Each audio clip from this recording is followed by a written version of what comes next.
हिमाचल विधानसभा चुनाव में सत्तारूढ़ बीजेपी अपना चुनावी घोषणा पत्र आज जारी करेगी। इस दौरान पार्टी अध्यक्ष जेपी नड्डा, केंद्रीय मंत्री अनुराग ठाकुर और कई वरिष्ठ नेता मौजूद रहेंगे। बता दें कि बीजेपी ने अपने संकल्प पत्र के लिए 2 महीने पहले ही तैयारियां शुरू कर दी थी। समाज के हर वर्ग से सुझाव लेकर संकल्प पत्र तैयार किया गया है। दावा किया जा रहा है कि 50,000 से ज्यादा लोगों ने ऑनलाइन और ऑफलाइन अपने सुझाव बीजेपी को दिए हैं।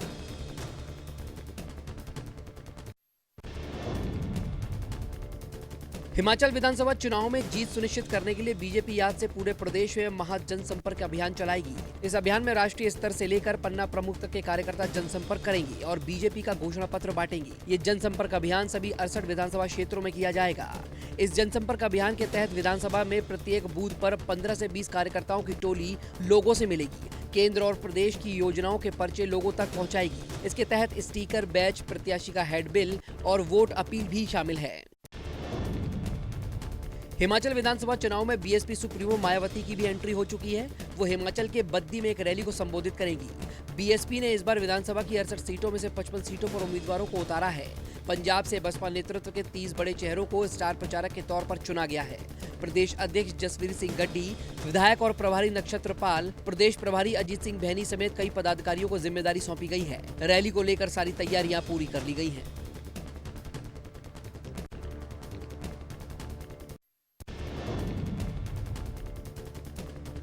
हिमाचल चुनाव को जीतने के लिए कांग्रेस अपने स्टार प्रचारकों से रैलियां करा रही है। ऐसी कड़ी में आज सचिन पायलट 4 जगहों पर प्रचार करेंगे। वो हिमाचल की सुलह, पालमपुर, नूरपुर और ज्वालामुखी विधानसभा सीटों पर दौरा करेंगे और कांग्रेस के लिए वोट मांगेंगे। बता दें कि कांग्रेस आलाकमान ने सचिन पायलट को हिमाचल चुनाव के लिए पर्यवेक्षक बनाया है।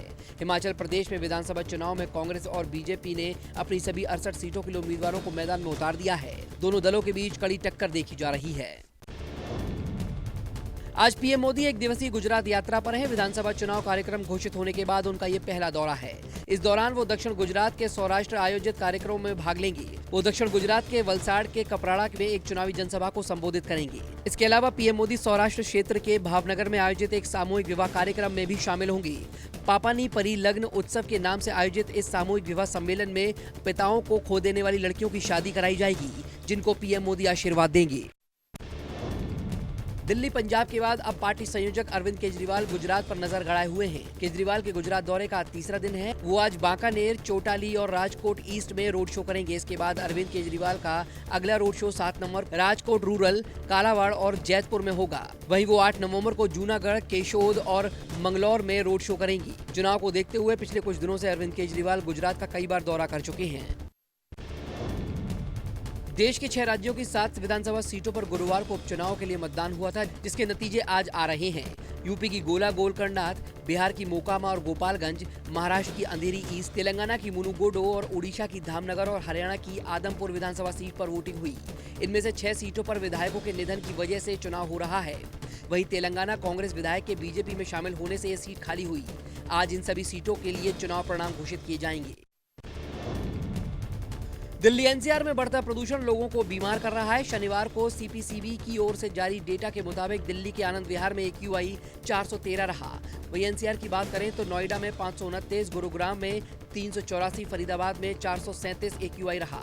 5 नवंबर को हवाओं की गति बढ़ने के कारण इसकी वजह से स्थिति कुछ सुधार हुआ, लेकिन राहत नहीं मिली। वहीं आज और कल स्थिति में सुधार होने की उम्मीद है। इसके बाद अगले 6 दिनों तक प्रदूषण की स्थिति बेहद खराब स्तर तक रह सकती है। दिल्ली एनसीआर में लगातार बढ़ रहे प्रदूषण को लेकर अब नोएडा ट्रैफिक भी सचेत हो गया है। नोएडा ट्रैफिक ने ग्रेडेड एक्शन प्लान के अंतर्गत राष्ट्रीय राजधानी क्षेत्र के लिए ट्रैफिक एडवाइजरी जारी की है, जिसके तहत बताया गया है कि नोएडा से दिल्ली सीमा में आवश्यक वस्तु सेवाएं प्रदान करने वाले वाहन, सीएनजी और इलेक्ट्रिक ट्रकों को छोड़कर बाकी दूसरे ट्रकों का प्रवेश पूरी तरह से प्रतिबंधित है। नोएडा से दिल्ली सीमा में हल्के 4 पहिया वाहनों में BS3 पेट्रोल और BS4 डीजल वाहनों का प्रवेश पूरी तरह से प्रतिबंधित रहेगा। अमृतसर में सुधीर सूरी की हत्या के बाद उनके परिवार द्वारा लगातार मांगे उठाई जा रही थीं। इन मांगों को लेकर परिवार की अमृतसर और प्रशासनिक अधिकारियों के बीच एक बैठक हुई, जिसमें परिवार और प्रशासन के बीच सहमति बनी। सुधीर सूरी के परिवार की सभी मांगों को मान लिया गया है। परिवार की सुरक्षा से जुड़ी मांग भी मान ली गई और अमृतपाल को भी इस मामले में नामजद किया जा रहा है। रही बात सुधीर सूरी को शहीद का दर्जा देने की, उसके लिए केंद्र सरकार को पत्र भेजा जाएगा। आज 12 बजे सुधीर सूरी का अंतिम संस्कार होगा। सुधीर सूरी मामले में पंजाब के ADGP लॉ एंड ऑर्डर अर्पित शुक्ला ने पीड़ित परिवार से मुलाकात की। परिवार से मिलने के बाद अर्पित शुक्ला ने कहा कि हत्याकांड की निष्पक्ष जांच होगी और किसी भी दोषी को बख्शा नहीं जाएगा। मैं ਤੁਹਾਨੂੰ ਇਹ ਵਿਸ਼ਵਾਸ ਦਿਵਾਉਣਾ ਹੈ ਕਿ ਬਿਲਕੁਲ ਫੇਅਰ और इम्पार्शियल इन्वेस्टिगेशन होगी और जो भी दोषी हैं उन्होंने सज़ा मिलेगी और ਇਹਦਾ पूरा पर्दाफाश किया जाएगा। पंजाब के अमृतसर में शिवसेना नेता सुधीर सूरी की हत्या के बाद अब एक और हिंदू संगठन के नेता को जान से मारने की धमकी मिली है। अब शिवसेना हिंद के पंजाब प्रधान व राष्ट्रीय अध्यक्ष निशांत शर्मा ने बताया कि उनकी जान को खतरा है। उन्होंने मोहाली के खरड़ थाने में इस संबंध में शिकायत भी दर्ज करा दी है। निशांत शर्मा ने पुलिस से सुरक्षा की मांग करते हुए बताया कि सुधीर सूरी की हत्या के बाद उन्हें भी विदेशी नंबरों से फोन और मैसेज आ रहे हैं, जिसमें उन्हें धमकी दी गई है कि सुधीर सूरी की मौत के बाद अगला नंबर तेरा है, बहुत जल्द तुम्हें भी मार देंगे। तेलंगाना के संगारेड्डी सरकारी कस्तूरबा आवासीय बालिका विद्यालय में नाश्ता करने से 50 से ज्यादा छात्राएं बीमार हो गईं। वहीं बीमार छात्राओं को नारायण खेड़ के सरकारी अस्पताल ले जाया गया, जहां उनका इलाज चल रहा है। बता दें कि नाश्ते में बच्चों को कुछ मुरमुरे दिए गए थे, जिसमें कथित तौर पर कीड़े थे, जिसके बाद छात्राओं ने पेट दर्द और उल्टी की शिकायत की। हालांकि जिला शिक्षा अधिकारी ने घटना को गंभीरता से लेते हुए छात्रावास प्राचार्य राजेश्वरी और 5 अन्य कर्मचारियों को तत्काल प्रभाव से निलंबित कर दिया है। पश्चिम बंगाल के जलपाईगुड़ी में पुलिस ने बड़ी कार्रवाई करते हुए 1 करोड़ के सोने के बिस्किट के साथ 2 व्यक्तियों को गिरफ्तार किया है। दरअसल पुलिस को गुप्त सूचना मिली थी कि सोने के बिस्किट के साथ 2 लोग आ रहे हैं, जिसके बाद पुलिस की टीम ने घेराबंदी करके सोने के बिस्किट के साथ 2 व्यक्तियों को गिरफ्तार कर लिया, जिसमें 14 सोने के बिस्किट जब्त किए गए हैं। वहीं जब्त हुए सोने की बाजार में कीमत लगभग 1 करोड़ रुपए बताई जा रही है। फिलहाल इस मामले में पुलिस दोनों आरोपियों से पूछताछ कर रही है। बिहार के गया से सनसनीखेज वारदात सामने आई है, जहां पचमाहा गांव में कुछ लोगों ने जादू टोना के शक में एक महिला को पहले उसके साथ मारपीट की, फिर उसे जिंदा जला दिया। वहीं इस घटना के बाद पुलिस को सूचना दी गई, जिसके बाद पुलिस ने शव को अपने कब्जे में ले लिया है। बता दें, इस घटना की शिकार महिला के बारे में गांव के कुछ लोगों को शक था कि वो जादू टोना करती है, जिसके बाद काफी संख्या में लोग महिला के घर आए और फिर इस घटना को अंजाम दिया। फिलहाल पुलिस इस मामले की जांच में जुट गई है। मध्य प्रदेश के उज्जैन में मिशनरी स्कूल से अजीबोगरीब मामला सामने आया है, जहां छात्राओं को पढ़ाने के दौरान मिशनरी स्कूल के एक टीचर की गंदी हरकत सामने आई है। वहीं टीचर पर आरोप है कि वो क्लास में छात्राओं को गंदी वीडियो दिखाता था। इसके बाद पीड़ित बच्चियों ने अपने परिजनों को ये बात बताई। बता दें, इस घटना के बाद पेरेंट्स ने स्कूल पहुंचकर जमकर हंगामा किया। फिलहाल पुलिस ने आरोपी टीचर के खिलाफ पॉक्सो एक्ट समेत अन्य धाराओं में केस दर्ज कर लिया है और मामले की जाँच कर रही है। भारत पाकिस्तान नियंत्रण रेखा पर स्थित गांव आजोट में खुदाई के दौरान पाकिस्तानी मोर्टार शेल मिला। घटना शनिवार सुबह करीब 10 बजे के आसपास की बताई जा रही है, जब अजोट गांव में एक घर के करीब खेतों में एक पाकिस्तानी मोर्टार शेल मिला। आपको बता दें कि खुदाई के दौरान जमीन में दबा 120 mm का ये मोर्टार शेल है। जानकारी मिलने पर पुलिस और सेना की टीम मौके पर पहुंच और शाम के करीब मोर्टार शेल को विस्फोट करके नष्ट कर दिया गया। मध्य प्रदेश के इंदौर में लड़की को जबरन कार में बिठाने का वीडियो वायरल हुआ है। वही लड़की को जबरन कार में बिठाने का वीडियो वायरल होने के मामले में पुलिस ने स्वतः संज्ञान लिया और लड़की से पूछताछ की। साथ ही लड़की ने अपने बयान में बताया कि ये वीडियो मार्च 2022 का है। हम दोनों भाई बहन के बीच में कुछ कहासुनी हुई थी, जिसको किसी ने वीडियो बनाकर वायरल कर दिया। हालांकि युवती ने वीडियो वायरल करने वाले अज्ञात युवक के खिलाफ मामला दर्ज करवाया है। फिलहाल पुलिस अज्ञात युवक के खिलाफ मामला दर्ज कर उसकी तलाश कर रही है। यूपी के जौनपुर में रास्ते के विवाद को लेकर 2 पक्षों में जमकर मारपीट हुई। मामला केराका थाना के नई बाजार चौकी गांव का है। मौके पर पहुंची पुलिस द्वारा एक पक्ष की कार्रवाई करने से नाराज ग्रामीणों ने पुलिस टीम पर जमकर पथराव किया, जिससे पुलिस की 2 गाड़ियों को काफी नुकसान हुआ। मामला इतना बढ़ गया कि पुलिस दल को जान बचाकर वहां से भागना पड़ा। पुलिस पर घायलों को घंटों बैठाने का भी आरोप लगा है। साथ ही पुलिस पर आरोप लग रहा है कि किसी को भी मेडिकल के लिए नहीं भेजा गया। नोएडा में एक निर्माणाधीन मकान के लिए खुदाई की जा रही, जिसे निकाली गई मिट्टी का ढेर एक 7 साल के मासूम पर गिर गया, जिससे उसकी मौत हो गई। मामले में सेक्टर 20 कोतवाली पुलिस ने 2 लोगों को गिरफ्तार किया है। बताया जा रहा है कि पहला व्यक्ति संबंधित मकान का मालिक राजेश अरोड़ा है, दूसरा ठेकेदार जयराम। पुलिस ने दोनों पर निर्माण कार्य के दौरान लापरवाही बरतने के आरोप में दोनों को गिरफ्तार किया है। राजेश अरोड़ा द्वारा सेक्टर 31 के प्लॉट संख्या 67A में मकान का निर्माण किया जा रहा था। राजधानी जयपुर में एक समुदाय विशेष के युवक ने एक शादी समारोह में घुसकर जमकर तोड़फोड़ की। बताया जा रहा है कि पीड़ित परिवार इस घटना से इतना डर गया कि उन्हें फेरे रात के अंधेरे में छिपकर कराने पड़े। ये मामला जयपुर के विधायकीपुरी थाने का बताया जा रहा है कि जब शनिवार रात को एक विशेष समुदाय के कुछ युवक लाठी डंडे लेकर शादी समारोह में घुस गए और लोगों से मारपीट करने लगे। शादी समारोह में की गई इस गुंडई की वारदात सीसीटीवी कैमरे में कैद हो गई है, जिसे पुलिस को सौंप दिया गया है। लखनऊ के सर्राफा व्यापारी को लूटने आए बदमाशों को व्यापारी ने एक ऐसा सबक सिखाया कि बदमाशों को बंदूक छोड़कर भागना पड़ा।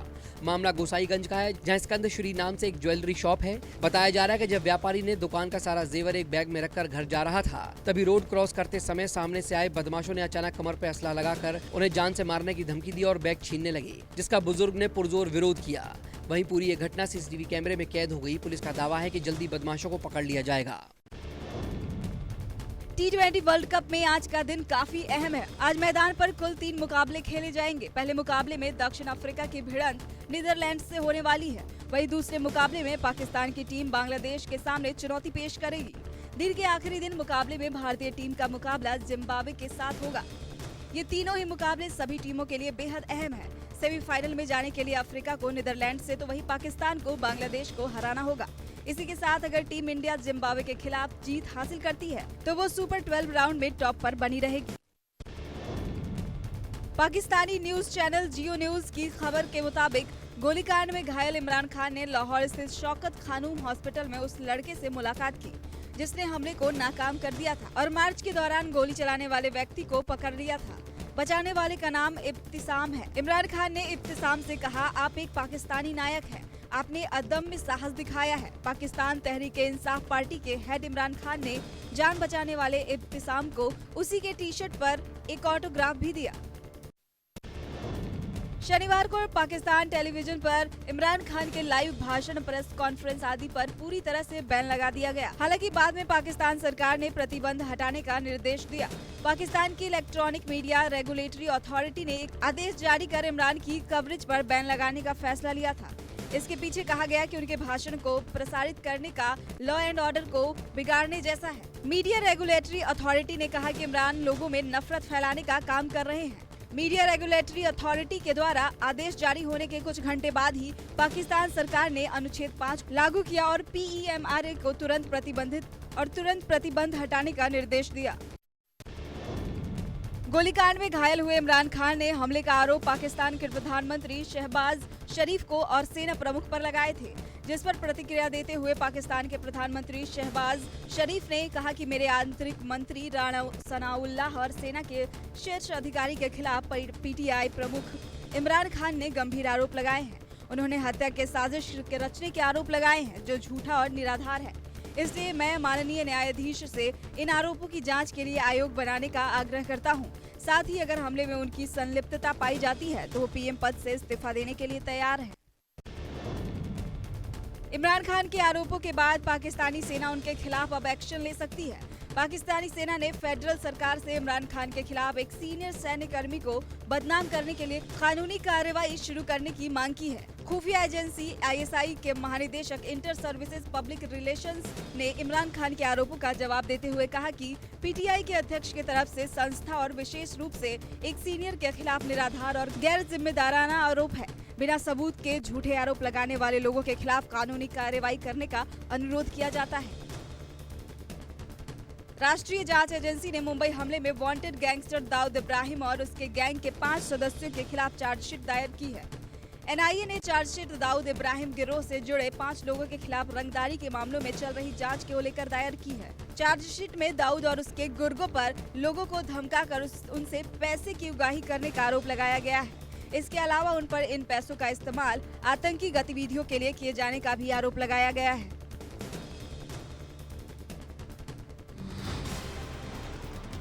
नमस्कार, मैं हूं मानक गुप्ता। अगर आपको हमारा ये वीडियो पसंद आया हो तो इसे लाइक और शेयर जरूर करें और हाँ, हमें सब्सक्राइब और फॉलो करना ना भूलें ताकि आप देश और दुनिया की कोई खबर मिस ना करें। तो जुड़े रहिए हमारे साथ और देखते रहिए News 24।